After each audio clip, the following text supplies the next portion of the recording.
So Mario, just tell me, I don't know when was the last time you spoke to your client, but how's he doing? Well, as you can imagine, anybody familiar with being incarcerated or the penal system is never a comfortable situation. He's going to be doing a lot better when he gets released. We are fighting for that, for the release, based on those factors. You know, you were at the hearing, so you know we're going to go up on appeal. But under the given circumstances, he's just ready to get home. And speaking about that detention hearing, it was not shocking, but it was unexpected that his grandmother took the stand and started to answer those questions. Maybe that was something you anticipated. How's she doing? How's the family doing? They're not doing well. You know, they have a grandchild and a child that's incarcerated that we believe is innocent of the charges that have been alleged against him. She took the stand because she's a Bible source. She loves her grandchild and she wants him home. Were they surprised when the arrest happened? Of course.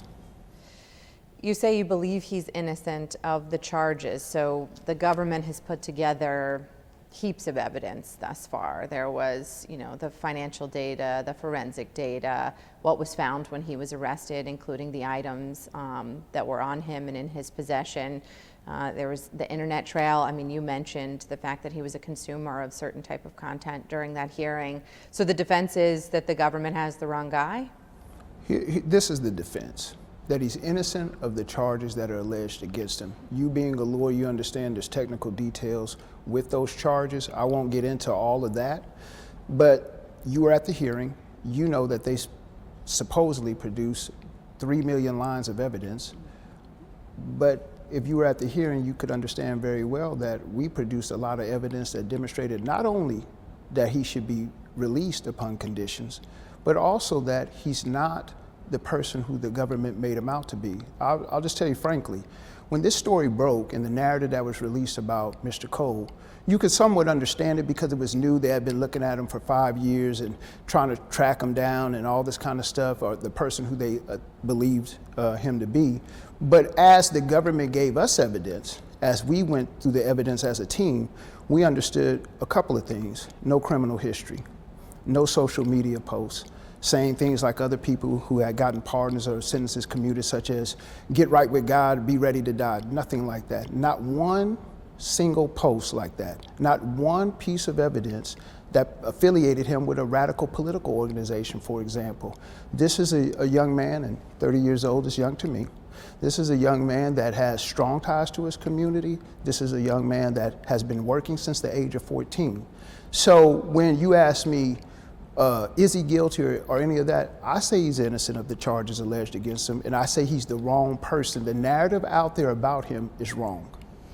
The narrative and this idea that the media and the government is putting forward, I take your point that he's, you know, a monster that hates both people and that, you know, was political and involved in all of these things. That might be wrong. But did they have it wrong that he's the one who placed homemade devices on January 5th outside these locations? Just that?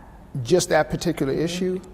I have to say no comment on that, but I will say there's serious issues related to the evidence.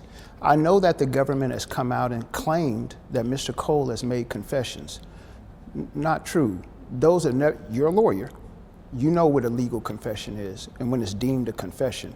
What we're talking about is post-arrest interview and comments being made, and whether or not those are confessions or not is something that's going to take place at a later litigation stage.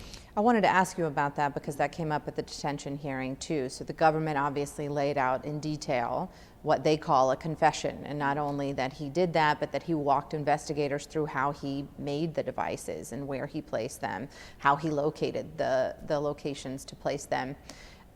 You asked immediately in a court filing after the government put that in writing for the evidence of that confession, and then that came up at the hearing. Have you since received what you've asked for? Have you received evidence? We received what the government has produced to us, but we haven't received everything to support the allegations made against him. Have they produced evidence of the confession, the videotapes, the recording they say they have? We have what they allege is the interview, right? Mm-hmm. And so, like I said, that interview has a lot of problems. That interview, we do not consider a confession at all. Do you know that because you've seen the video now? Yes. Okay. And I know that we plan at a late, everything's litigation stages, you know that, and we plan on challenging that particular issue later on in this trial.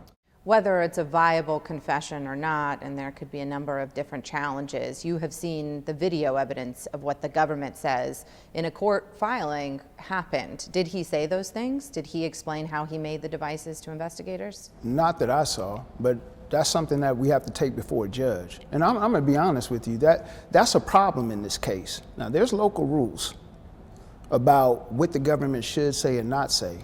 And there's a lot of stuff being put out there in the media that are in violation of the local rules.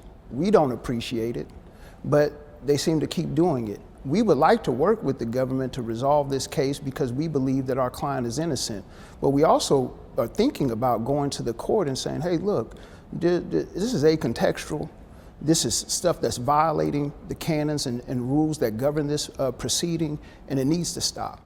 I think you mention it, at least in a footnote of one of your filings, part of the comments that have been made by the U.S. Attorney, Jeanine Pirro.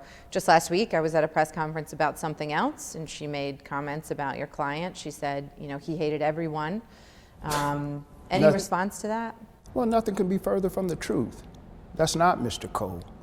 And why she's making that, she might have political motivations. I don't know what it is.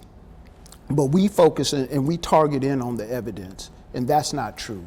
There's nothing that they produce that demonstrate that Mr. Cole has any hate in his heart or was hatred towards other people. Nothing. Zero. And this is why at the hearing I challenged that. Now, if you were at the hearing and paying close attention, you heard the government say, well, there's Reddit, and name all these social media. And then suddenly I said, well, Your Honor, can we see something? Because they produce a lot, but maybe I missed it. Maybe I missed it. So what did the judge do? Now, you mentioned Reddit and all these other social media posts. Do you actually have a posting? No. That was the answer. I'm not making that up. The quote is, no, we don't have it. So one thing is what you say in the media I don't know what you're trying to do to the jury pool or what's on your mind at the time. I can't speculate. Another thing is what you can actually prove and what we have evidence of. And that's why that hearing was so important. It was the first opportunity for Mr. Cole to be put in a light that's something other than what the government is just randomly saying out in public.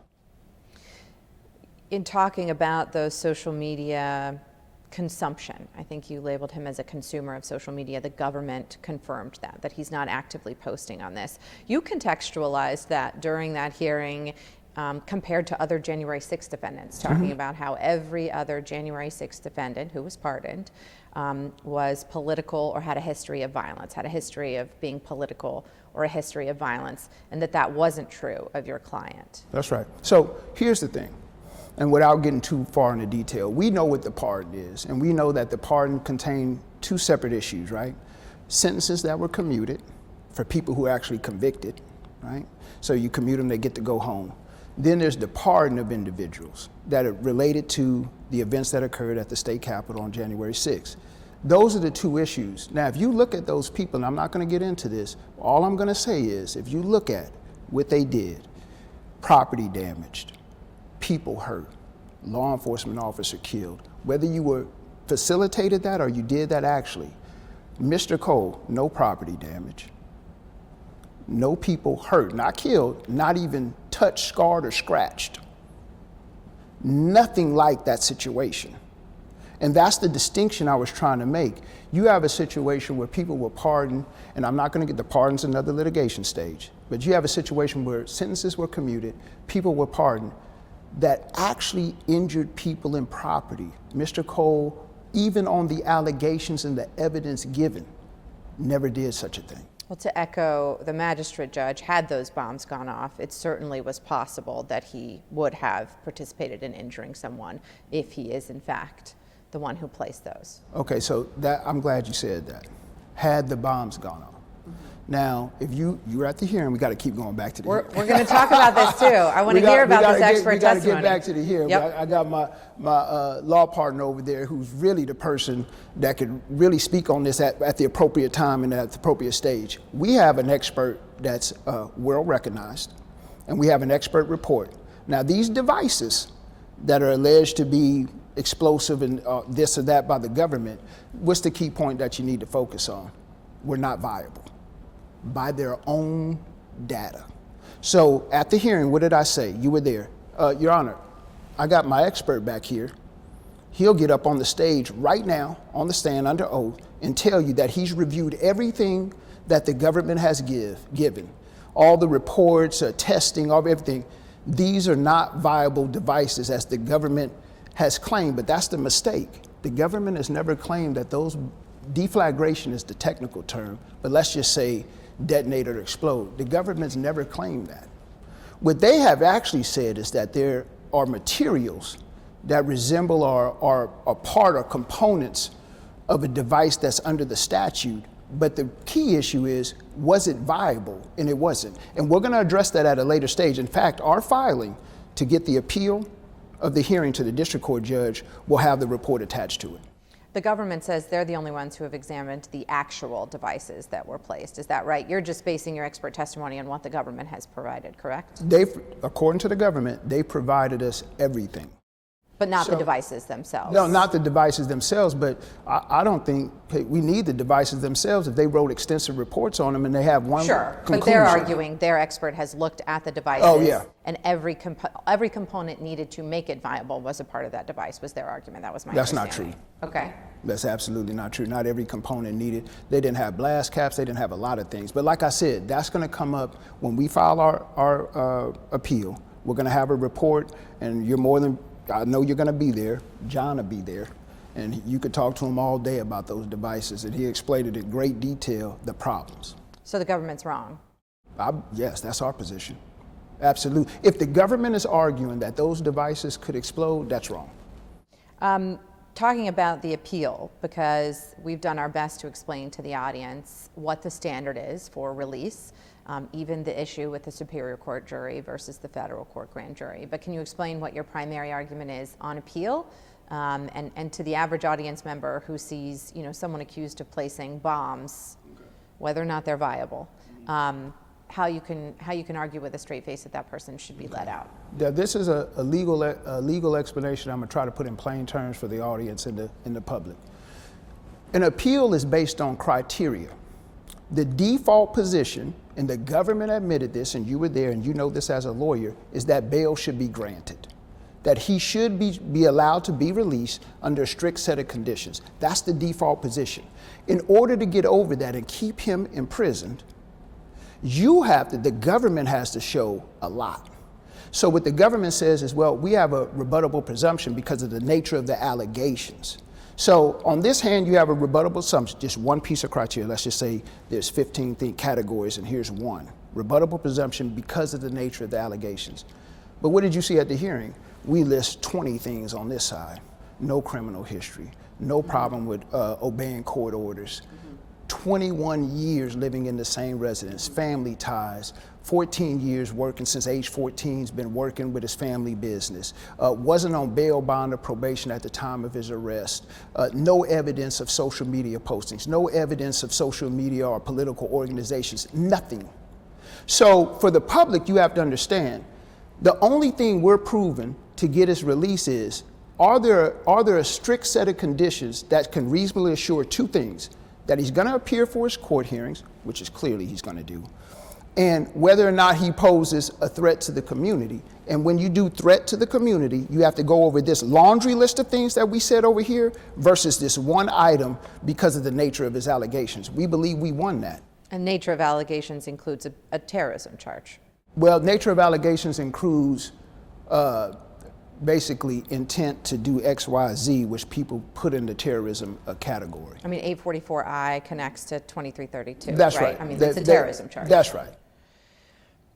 Flight risk was not contested by the government, but you brought up during the hearing he was not hiding. He was existing in plain sight for the last 5 years. I think you said he woke up and did the same thing every day. He walked his dog, he went to get pizza, he went home, and he worked. He was not hiding, he wouldn't be a flight risk, he has strong ties to the community. You attributed some of that to a diagnosis of autism and OCD, is that right? I didn't really attribute that to autism and OCD. What I said was that, look, I'm trying to give a better understanding to the public of who he is. He was diagnosed with autism and OCD. Now, he gets up and performs the same routine. That's a medical issue, and I'm not trying to be avoidance, but things have to be in their proper place at their proper time, right?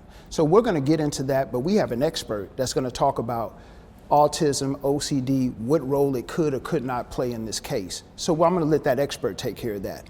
But what I wanna talk about with the dangerousness, you're watching somebody for, and I said this at the hearing, you're watching somebody for about a month or two. You're watching them do the same routine every day. Now, you know as well as I know, because you just brought up the terrorism aspect, right? Now, tell me the last time you really believe that there was a terrorist out there who you thought was actively trying to blow people up or planning to do so, and you don't have every local jurisdiction agency, helicopters flying over this man's house, everything. That didn't happen.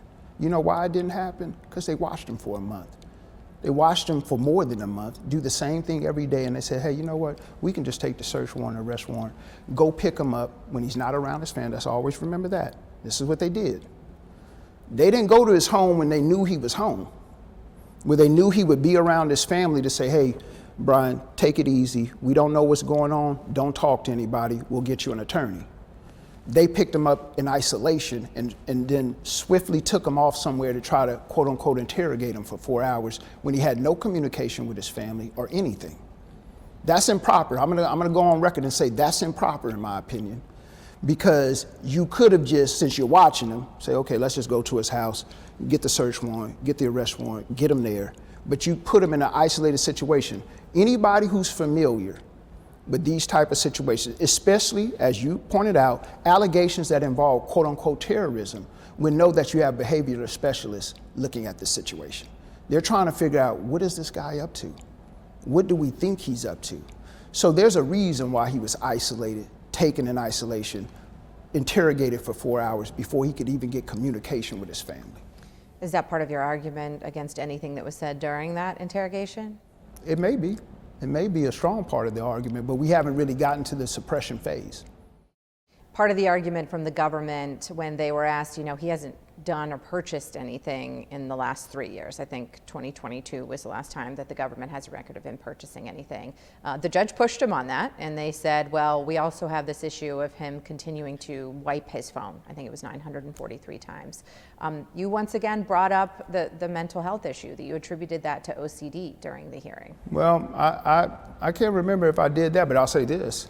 You know, I grew up in Star Wars. I used to watch Star Wars, and we call these Jedi mind tricks. So you bring up a situation where you say someone since 2022 is swiping their phone all the time, right?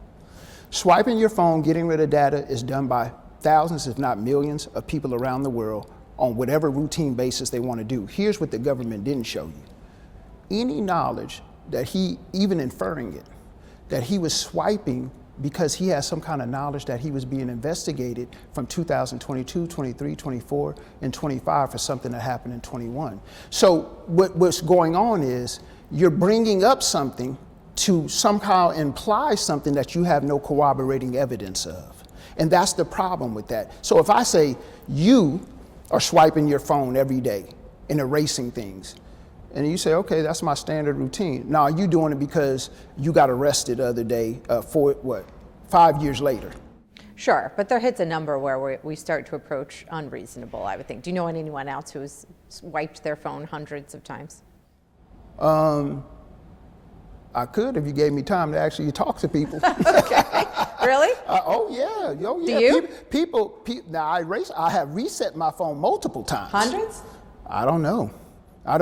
If you took every phone I've had from. You haven't had 100 phones. If you took every phone I had from 2021, it'd be quite a few. But it could, look, I'd rather attribute it to obsessive compulsive than something that hasn't been proven by the government. Sure. So I ask you because you brought it up a couple of times in the hearings and you brought it up in the papers. Do you plan to use mental health and those diagnoses to challenge the indictment? This is what we plan to use mental health for. Whatever we figure out as a team, the role of mental health in this situation, the role of being diagnosed with those issues, with autism. We haven't made a decision on that, so it's hard for me to tell you the role it's going to play. But we do want the public to understand that we're not dealing with other people that have been pardoned. We're not dealing with somebody who went and stocked on firearms.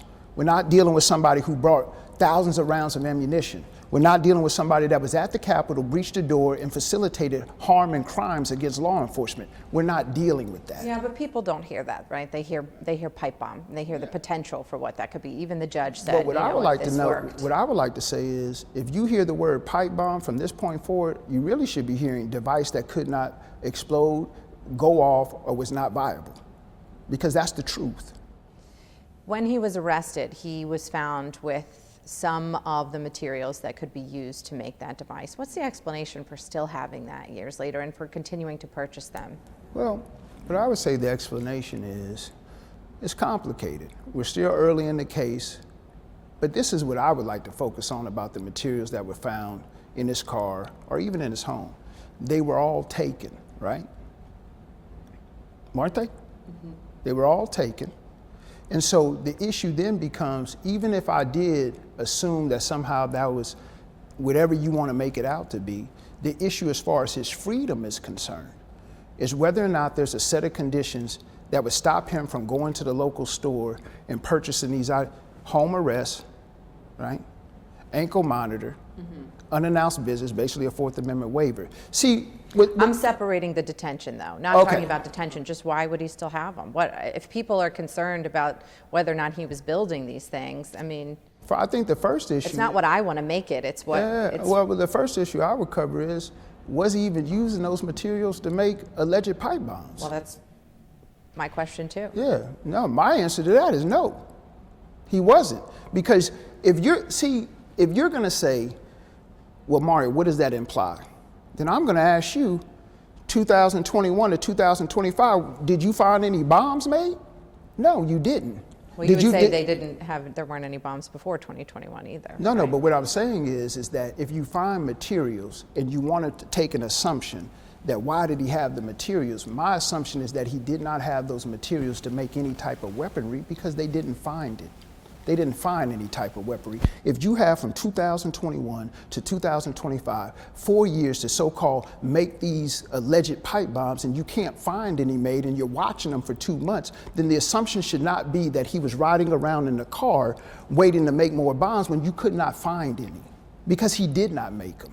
And so I'm not going to assume that he had that material in the car to do something that there's no proof of. Did he make something that we're incorrectly calling a bomb? Did he make a homemade device and place those outside of the RNC and DNC? Did he make something homemade and bring it to DC in January 2021?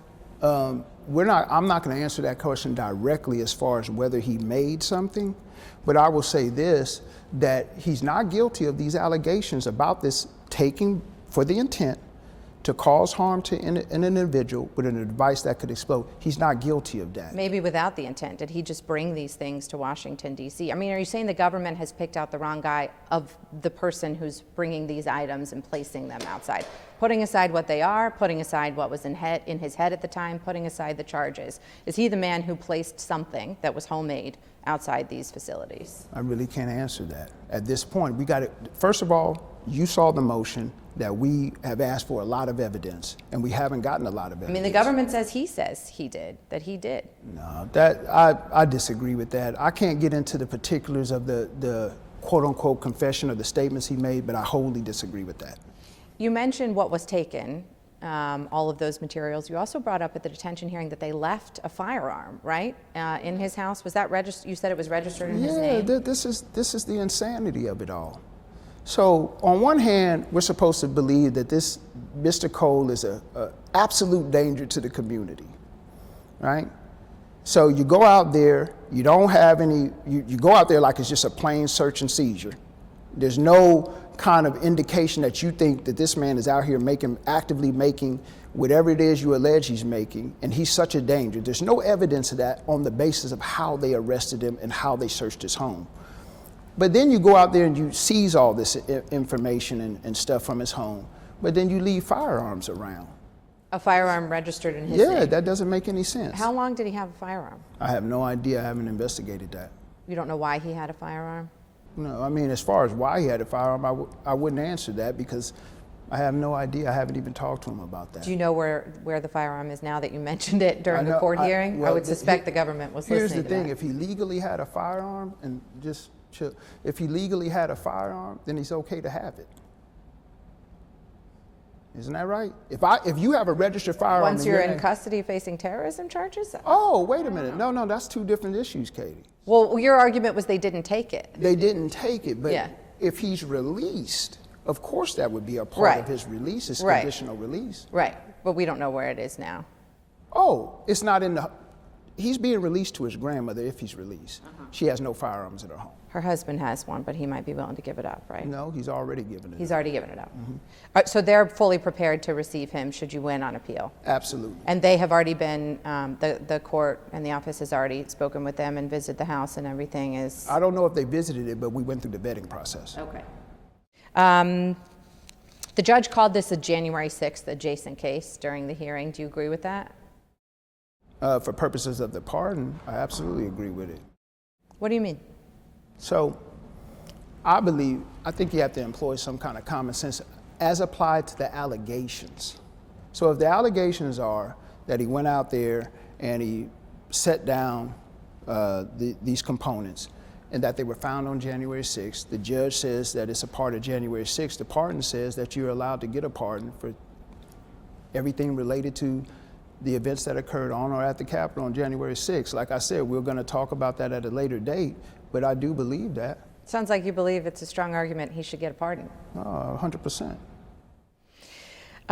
You also compared, I want to get back to the social media point because you emphasized this during the hearing, that I want to confirm he has not made any posts on Reddit or YouTube or none that's been provided to us. None that's been provided. None that's been provided to us. And the government also affirmed that he was just largely a consumer. Do you have a sense, because that's unusual given the history you talked about, the J6ers who were pardoned, who have a history of this political commentary. Do you have a sense of how he got to consume this kind of information and how it got in his head? I mean, can you give us a little bit more of a picture there? What type of information are you talking about, just to be clear? What he's consuming on YouTube. I mean, we understand from the government he was largely a consumer of information about politics. He went to the protest that day because he had thoughts about it, not because he was posting about it.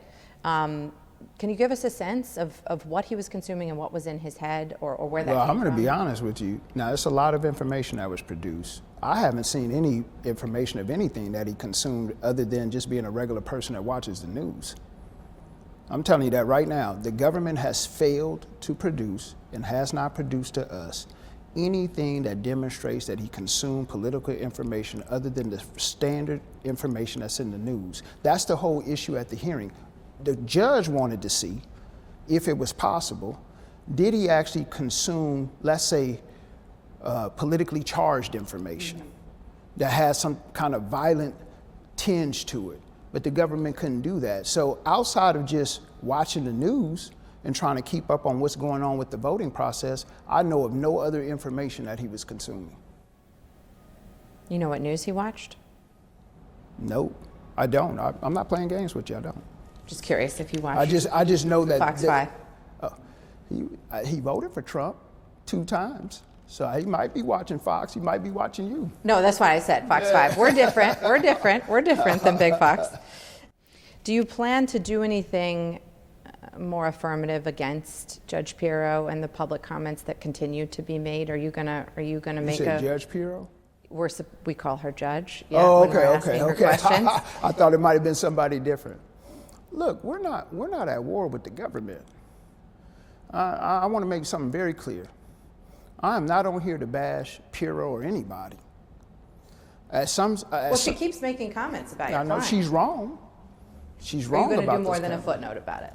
Oh, yeah, we're going to make our case. We're going to make our case. She said that the pardon doesn't apply. We're going to make our case that the pardon does apply. But we're not here to bash Pirro.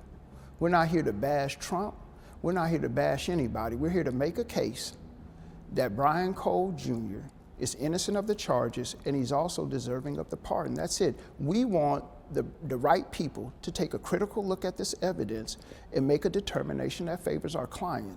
But in the process of doing that, I'm not going to talk bad about Pirro, and I'm not going to talk bad about Trump. They're just doing their job. In my opinion, I'm a lawyer. I've been going up against governments all my life. I used to live out of the country and sue governments, sue entire countries. So in Chile? Oh yeah.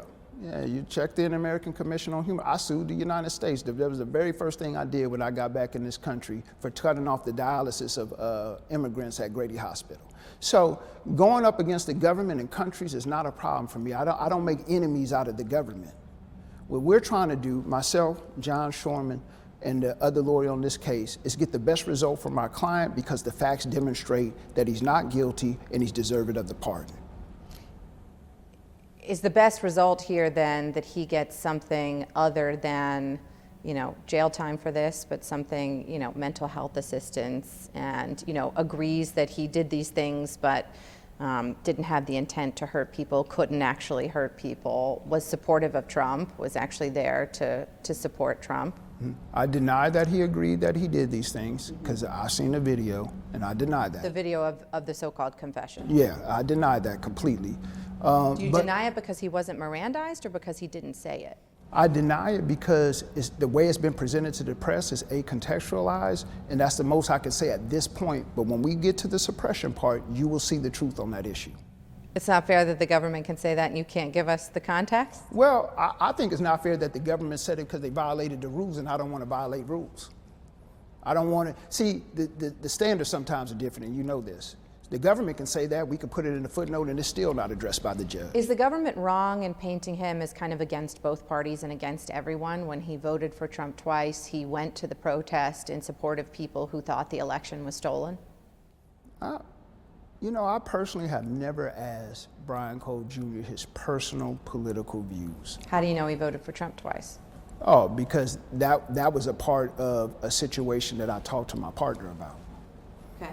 That's all. And so, but I have never asked him. Knowing what you know, is it unfair that they're saying that he hated both parties, he was against both parties? Yeah, absolutely. When it I seems think that's unfair. he had a preference for the Republican Party. I believe that's unfair. Because he has a preference for the Republican Party, or no? I think Trump? it's unfair because we haven't heard that from Brian Cole Jr. that he hates both parties, and that he did this because he hates both parties. We haven't heard that from Brian Cole Jr. Have you heard that he likes the Republican Party?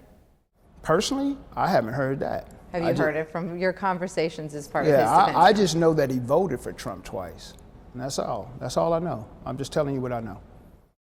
Anything I didn't ask you that I should have, or that you want to make sure the public understands as this acontextual confession is out there and other information? Number one, it's not a confession. It was a post-arrest interview without his attorney present. What's the difference? Oh, if you have your attorney present, he probably wouldn't even have talked to him. Sure, but what's the difference in whether it was a confession or not? That's a legal standard. That's a complicated. Well, that's a complicated standard. Whether or not it's a confession or not is complicated, and it's based on the law, it's based on waivers, it's based on coercion, it's based on a lot of things, and it's also based on whether he actually said those things versus the government actually saying it in a way that it wasn't said, acontextually. So there's a lot of complicated moving parts to that issue, and we are going to address that. The government's lying. Well, I'm saying that I believe the manner in which the government made those statements is incorrect and acontextual, and in some instances, absolutely false. So a lie. The government's lying. Some of the representations that the government made, in our opinion, are false. About the so-called confession that you say is not a confession specifically. About the aspects of that interview post-arrest without a lawyer. Can you tell us what those were? I can at this time, because we're going to actually file a motion about that. So I don't really want to talk about it per se, but I can tell you that we believe the truth is going to come out, and people will be a little bit surprised about when everything's put in proper context, when everything he actually really said is verbatim quoted. We think people are going to be very surprised about that. Why? Because we have a different story, Katie. You know, the government's job is to try to prosecute somebody and get a conviction. Our job is to try to get as close as this is how I feel about it. Our job is to try to get as close as the truth as possible by putting things in their proper context and laying it out there based on the law as applied to facts. And I don't believe that's happened yet.